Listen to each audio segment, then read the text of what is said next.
Hey everybody, John Jennings again. Still your friendly tour guide. I want to take a few moments now to cruise through the Division 6 draft language, which is the forest lands rule. I'm going to stop my video and I'm going to minimize the screen. So here we are. This is the Division 6 uh, rule that carries out lands protected under Goal 4, forest lands. And like I said before, these are important because lands that are eventually subject to um, programs and opportunities from the low conflict siting work in Division 23 will still be zone farm or forest. So these rules will continue to apply. So you want to make sure that they line up. What we've done here is propose to um, basically call out photovoltaic power generation as an individual category. We did this we did it years and years ago in the farm rule. Seemed reasonable to do it in the forest rule too. One reason is that right now, um, all commercial generation facilities are subject to a 10-acre threshold, and that didn't feel like it was where we needed to be on this opportunity. So we called out especially and yeah, division. That's a 33, and got confused.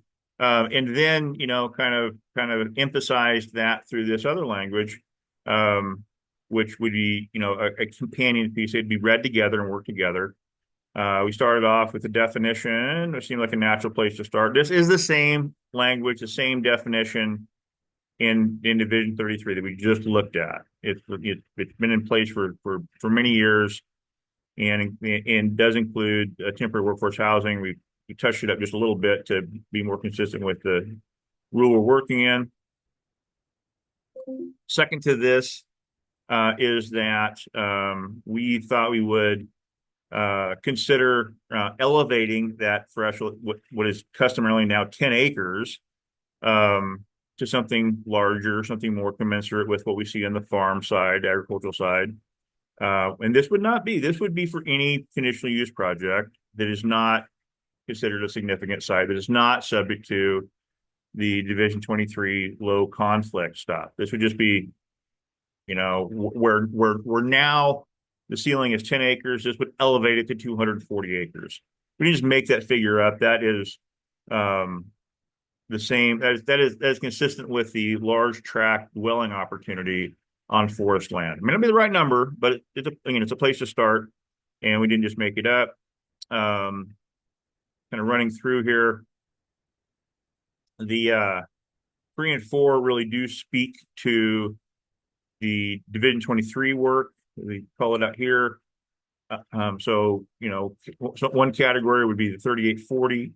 I think these would be considered other lands in the statute. Forest lands would be other land. So that's where we went.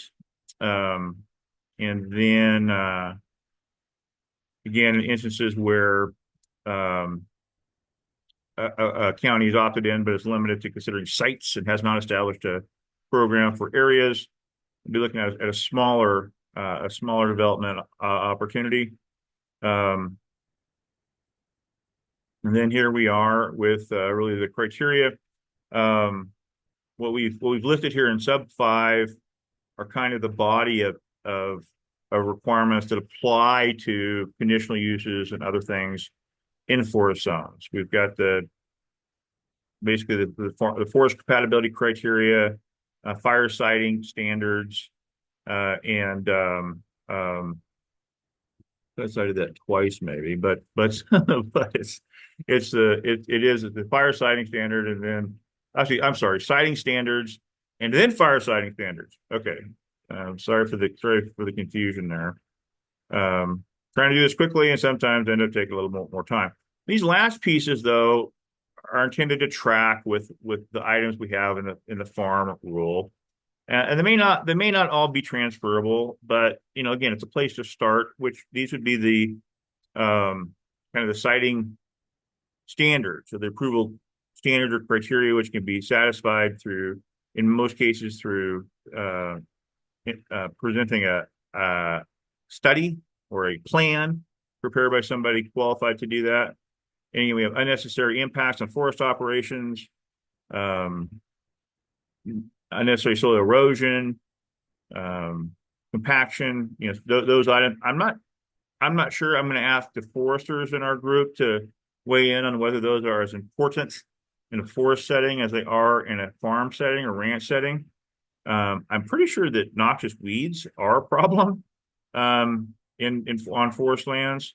And then again, we have these three items about soil health, and F here is temporary workforce housing. We didn't include the language on wildfire simply because wildfire, we hope, would already be accounted for in some of the criteria we already talked about. All dwellings and structures on forest land are subject to provisions to account for wildland fire, and that's been in place for 1993, I think, so a long time. That's nothing new. So I'm going to go back up to the top and say that's kind of where we're at. I just want to take a second to run through this. Hopefully it makes sense, and looking forward to seeing everybody again, and would encourage you to come back again with an open mind and a creative spirit and a sense of humor. Thanks, everybody.